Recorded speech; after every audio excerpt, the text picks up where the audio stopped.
Well, what's going on, YouTube? We're going to try a little bit different view. While the next layout is underway, I'm definitely past the point of... I don't know. I just feel like this one is stale. You know, I need something fresh. So I will keep this one, possibly add to it, maybe alter it a little bit. But in the meantime, I have a new one that is underway that is not really what I was hoping to do with my next one, but I think it'll be okay. It's another landscape. It's not going to be an urban. I really want to get into an urban one. So, but I think I'm still kind of honing the landscape stuff. And if I could redo this one, there's a few things I would do differently. There's one major thing that I would do differently, and that is, well, here. We have like I said, we have a different angle. We're coming in from underneath the bridge. The one thing I would do differently is all of this stuff here that was used it's basically just leaf material, ground up leaves and bark. I would not have used that. I'm sure there's a place for that type of stuff in one of these layouts, but how it was used in this layout is not, it's not right.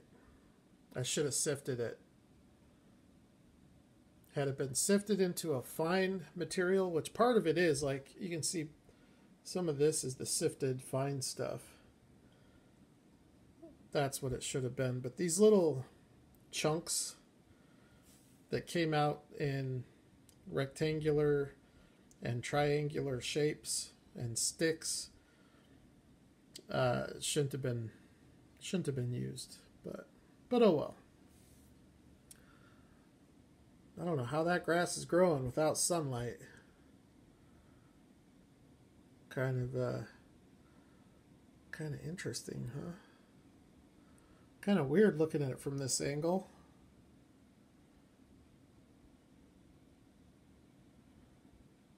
I think that weathered wall looks better than I thought, except I kind of missed the end there.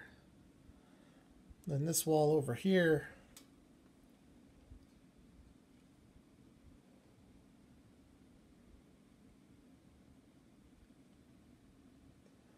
I love the road right here though.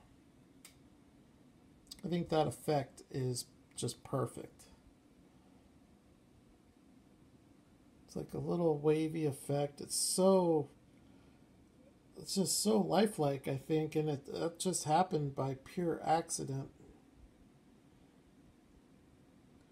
So if you want to get that effect, all you got to do is just use cardboard for your road, and then cardboard for the base, and then drywall spackle on top of it. You're probably going to need a couple coats of the spackle. Otherwise, you're going to get a lot of cracking, because even with a thick coat, you're going to get cracking. Okay, so let's look at some cars. These three cars, farm truck, Ron John 1, Ron John 2. I'm selling this lot. There are some other cars that I'd like to get, and these are three cars that I've enjoyed, and I'm just ready to move on from them. I've lost any kind of attachment that I've had. The farm truck is like, you know, it's like, yeah, I would like to keep that one probably, but I can live without it. And there's other stuff that I want to get. So if you're interested, it's being sold as a lot, $45, shipped in the US. You get all three. They're all three exclusives. They're all three pretty hard to find. The farm truck by itself could cost you $45 or more. So it's a good value, but they're all loose mint, never played with. They all roll. You know, the surfboards are included with the truck. They're loose surfboards, but they're both there. So let me know. This is the most detailed of all three,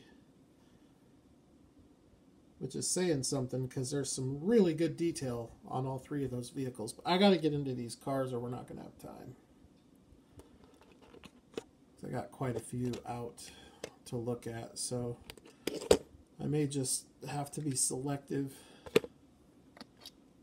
with the ones that we're going to look at. Plus, this is kind of an experimental view, so I don't know how this is going to really work. I wonder if we can zoom in. Zoom in at all. Get the right angle, maybe. Okay. So we'll start with this AMC Javelin. Let's go back it up a little bit.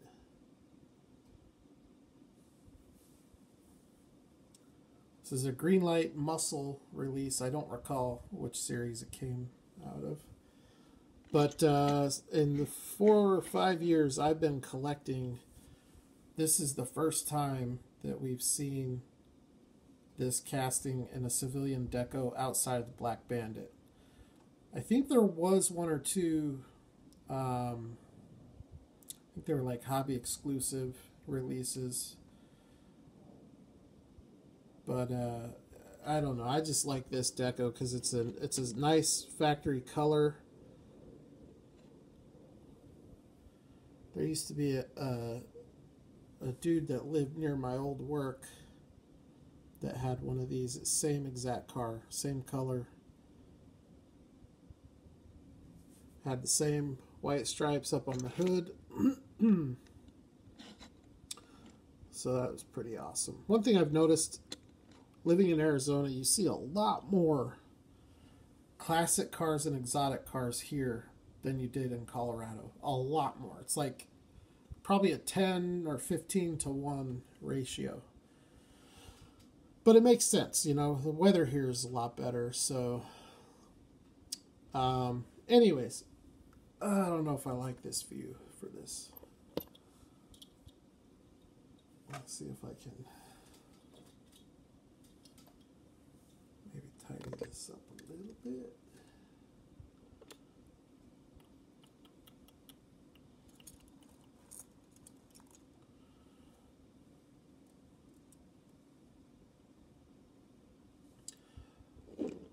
See if maybe we can just use the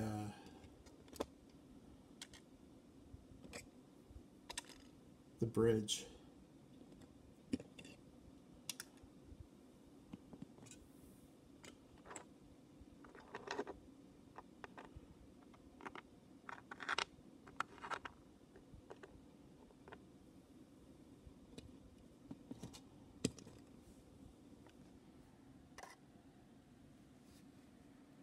All right, so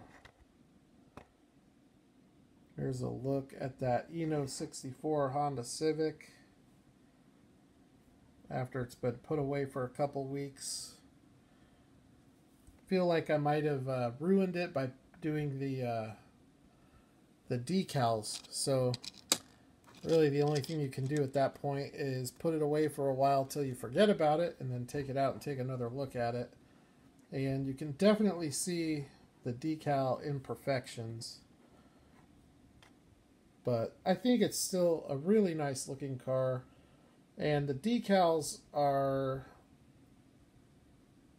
really only semi-permanent. I'm pretty sure they can be removed. Although I don't want to attempt it because I feel like it would be just kind of a pain in the ass based on what I experienced by putting them on. But yeah, 1989 Honda Civic EF.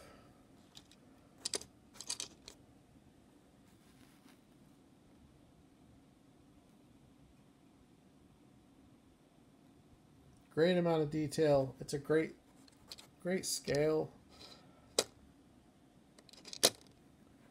Car has nice wheels, nice proportions.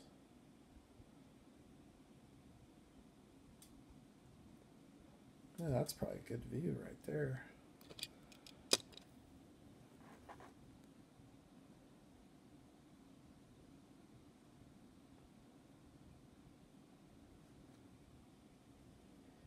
Little JDM. Jizzle, dizzle, izzle. Alright, what other cars did I get out here? I did get a couple of JDM cars out. I got some European. But let's take a look at this. This is a car that I believe this is the one that is on the way from Tomica Limited Vintage. I'm not positive on that. I could be wrong.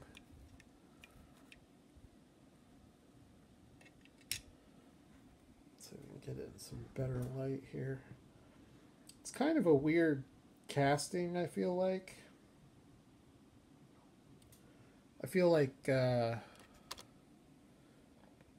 just kind of has a weird wheelbase to it. Big arched wheel wells, and the tires. And we'll look at how far inside they sit. Now, I don't know what the difference is between this one and the other one, but I know that there were a couple of different engines. Might be the difference of a 6-cylinder and a 4-cylinder, because one of them, they're basically the same car, but one of them has a longer hood, well, basically a longer front end to accommodate the bigger, larger engine, because the 6-cylinder is not a V6, it's an inline 6-cylinder.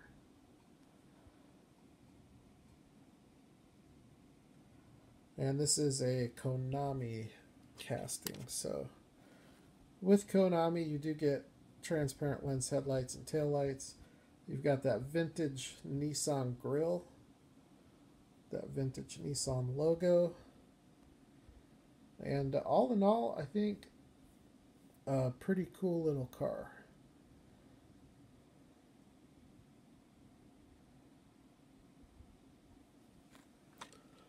Okay, what other JDM did I bring out here? Just a couple more. Let's look at this one here. I love this car.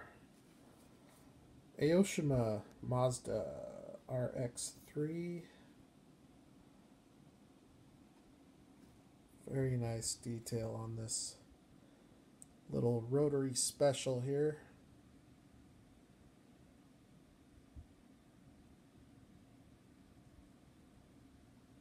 Man, I should have made these guardrails removable. Could get some decent shots on the bridge.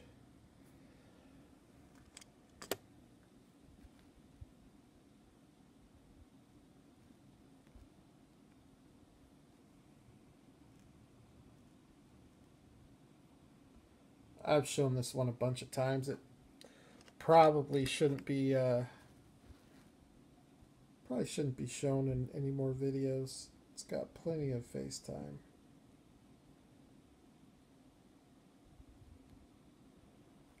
This is a dope little casting though.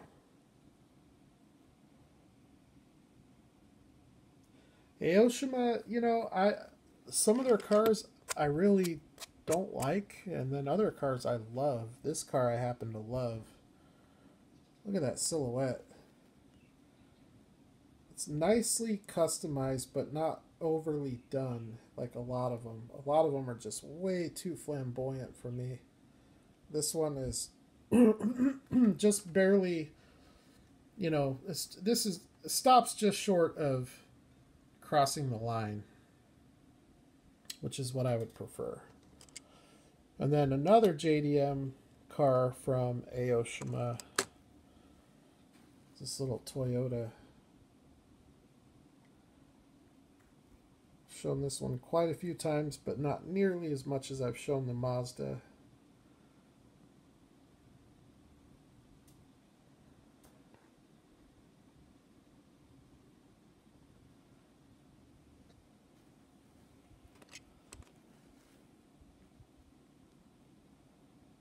That is a Toyota Carina.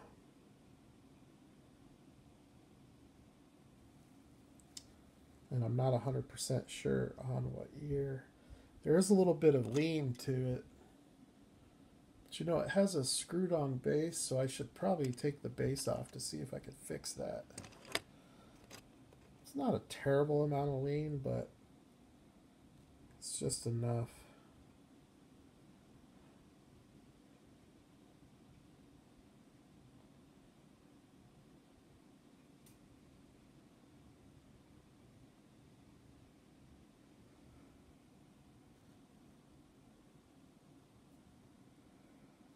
I really dig this car though, because there's not another one of these in the scale.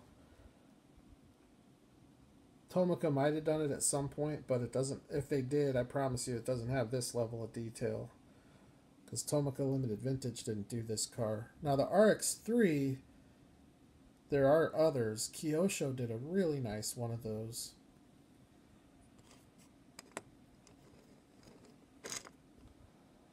That's a rad little car right there. There's another rad little Toyota Corolla Carina.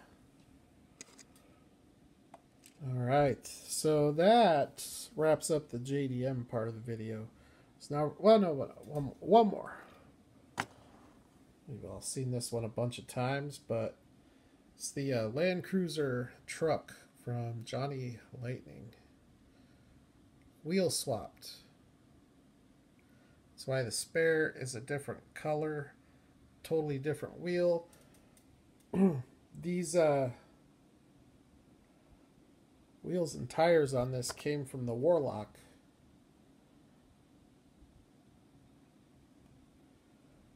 Personally, I think they're better suited for this Toyota.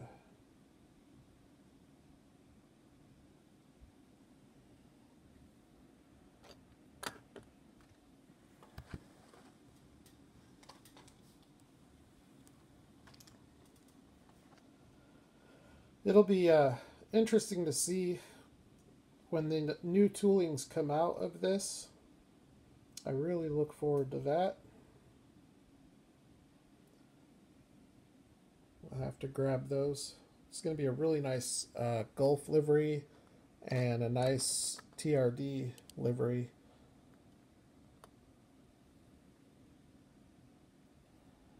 This angle here is actually not half bad. I just need to clean it up. I need to plaster these seams, and then I need to repaint the road, redo the stripes. I need to plaster the sidewalk so that those joints are hidden, because those joints shouldn't be there. That is theoretically supposed to be cement, not wood. That is supposed to be pavement. And then all of this is supposed to be cement. But this side, you can see some major warping on these beams, unlike the other side of the bridge, which is why I used this side over here, because I figured it would be exposed a lot more.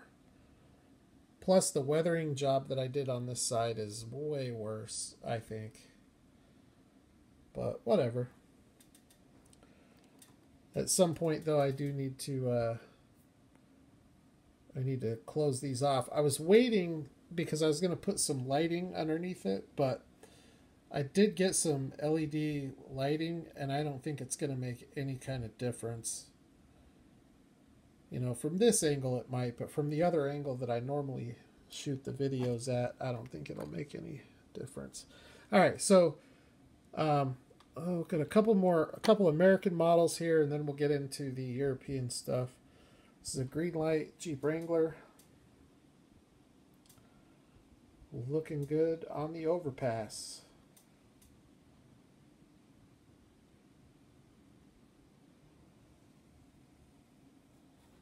This is a highly underappreciated casting from Greenlight. It's a casting that no one else has done in the scale, let alone done well.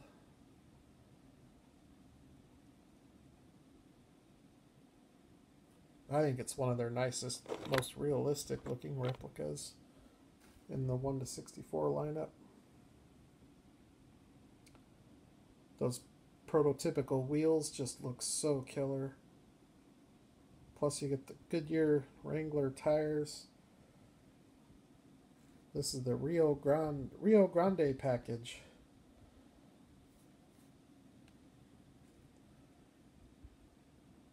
Don't think those were all that popular. Definitely not compared to the Sahara package. I used to see tons of those. I don't ever recall seeing a Rio Grande. Ford Bronco with the lift kit. I have mixed feelings about this particular casting because I think sometimes it looks really good. Other times it looks kind of off. Excuse me. I don't know how I feel about this particular release. I like the deco on it. I think that is kind of based off of an actual Bronco deco. But there's just something about it with this lift that just doesn't look right to me. But I think I've thought about doing a Greenlight Ford casting video because of all of their brand licensing that they have. I think that they pretty much own the Ford castings. I mean, they dominate with their Ford castings. I don't think there's a single one of them that is bad. And for the most part, in general, I think they are among the highest detailed cars that Greenlight makes. Been watching a lot of HO scale train videos. There are some people with some absolutely amazing layouts. These people are modeling entire towns, which is crazy. I mean, you think about that. This is basically just a tiny little smidgen of what an actual train layout would be. To do an entire town, you'd have to scratch build most of your buildings. You'd have to fabricate. I mean, to do it right, you'd have to fabricate a lot of stuff. Especially if you're doing a modern layout. This one dude, older gentleman in Texas, he modeled a couple of Texas towns. He had like Pizza Huts and McDonald's and Taco Bells, and he had cell phone towers and radio towers, and just, it was insane. I'd love to get to that level someday because I could totally see myself being a train guy later on in life. All right, now with that, we're going to get to the European stuff. And we'll start the European stuff with this Lancia rally car.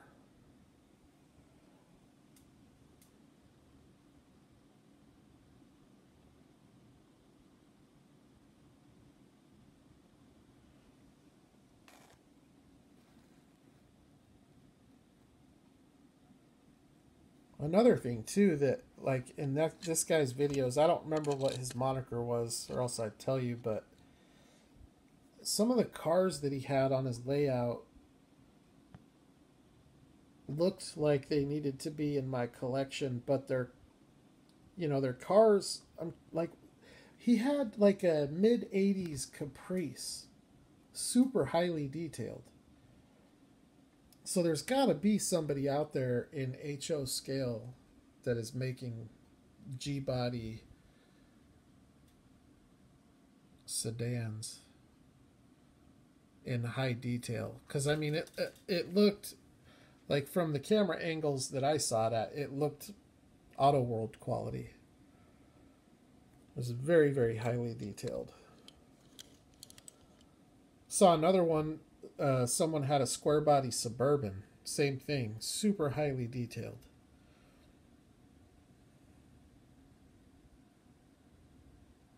That's a rad little car.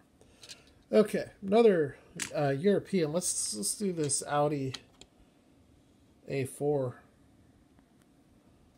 one of the most realistic 1:64 scale replicas I own is this car right here. Highly detailed, very highly realistic.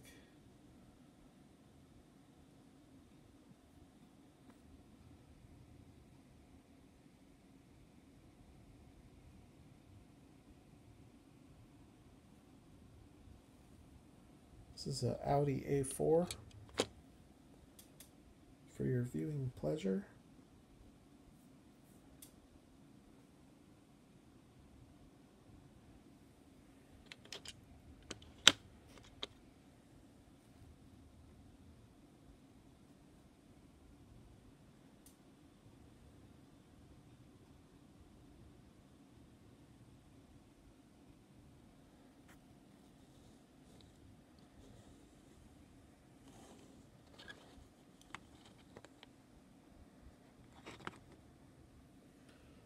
I also have with me the Audi A5.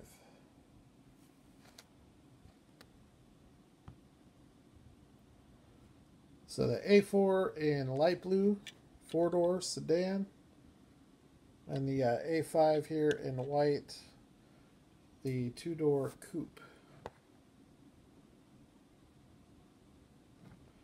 Both are what I would call equally detailed. Both have a extremely realistic look to them. Both have amazing prototypical wheels, transparent lens headlights and taillights. And as you can see here, replicating realism just doesn't get a lot better than that in this scale. It really just doesn't.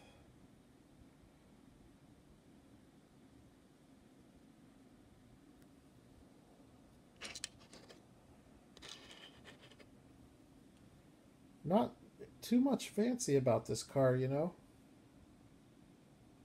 I just like it. I don't know why. I like late model everyday cars, you know. It's nice to have late model exotics and stuff like that, but it's also nice to have late model cars that you would see on a trip to the grocery store. There's a really nice little car here, Porsche Cayman. This is from Mini Champ 64. So I've done some videos, a couple of videos on the channel talking about the different brands of diecast. Mini Champs, they haven't done a whole lot in 1:64 as far as civilian stuff goes. They've done quite a bit of racing. But civilian deco, not much. You know, they've got a little bit of Mercedes licensing, a little bit of Porsche licensing. But since I've done those videos in the last 2 years or so, it's kind of interesting the amount of other brands that have taken off. Brands like Tarmac, this Eno 64, which I'm very curious about. You know, the thing with also Mini GT is another one. Mini GT, though, they don't have a whole lot of licensing. Eno 64, as far as I know, only has Honda licensing. I'd have to confirm that, but hey, you know, you got to start somewhere. And these new brands are just licensing one brand, and then they'll make 2 or 3 different cars from that brand, and you know, and then just go from there. There's probably not been a better time to start a diecast company than right now, because I can tell you with confidence, just in the 5 years I've been collecting, the hobby has grown exponentially. The amount of people collecting, like when I started collecting, no problem finding a super. Nowadays, good luck.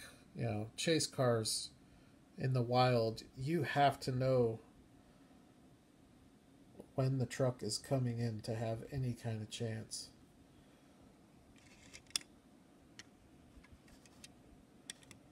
Auto World would drop a 6-car case at Walmart, and the cars would take a month to sell.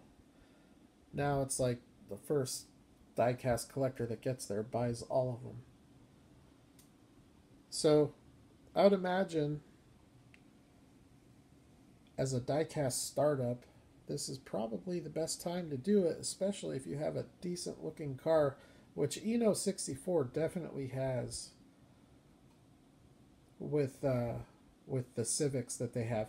And Mini Champs too, you know. Those Mini Champs castings are nice too. Tarmac. I'm glad that the new companies are pushing the highly detailed stuff. It makes sense because if you're not, there's no way you're going to compete with Hot Wheels and Matchbox. So you almost have to. Yeah, competing with Greenlight and Auto World probably isn't going to be too easy. M2 should be a piece of cake. That should be an easy brand to compete with. Greenlight would be tough just because of the amount of licensing that they acquire. Auto World would be tough just because of how nice their builds are. But it's manageable. You know, you can't compete against Hot Wheels and Matchbox. Hot Wheels is one of the most recognizable brands in the world, probably even in the history of the world. It's probably, as far as toy brands go, it's got to be number one. It's either that or Barbie. And personally, I think Hot Wheels is a lot more popular today than Barbie. And at the price point, the amount of production that they do, I think that these companies are doing the right thing by going with the premium detailed stuff. But anyways, I'm going to wrap up the video on that note. By the way, this is a BMW M1. Mic 1.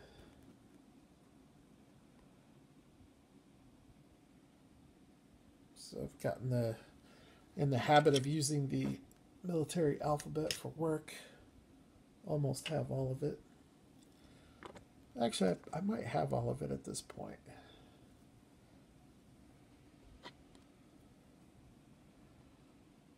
But anyways, hopefully, I know the cars are repeats, but hopefully the angle was something fresh. I'll have to watch it back, see what I think, but I think I'm going to like it. Can't wait to get some of these in civilian deco. They should be coming in just another month or two, I think. It might be faster than that.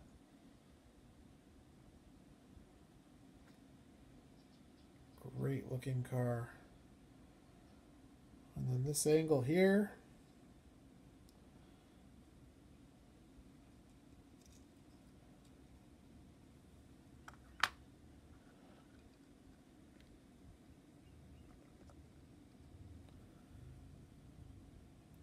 It's a good little layout.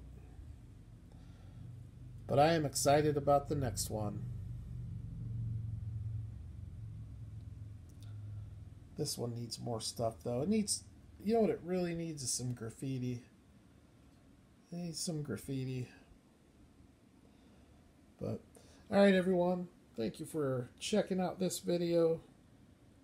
I hope that you enjoyed it. I hope at least that you enjoyed the diecast, because that's what it's all about. I know I'm not the best presenter of it, but I am passionate about it. Actually gaining a huge passion for the layouts. I almost enjoy them more than collecting, but I don't think I could enjoy them without the diecast. So it's like, and I don't think I can enjoy the diecast without the layout. So to me, they go hand in hand. It's kind of weird how that's evolved. But as always, thank you. And I will hope to see you in another day or two. Check out some more diecast.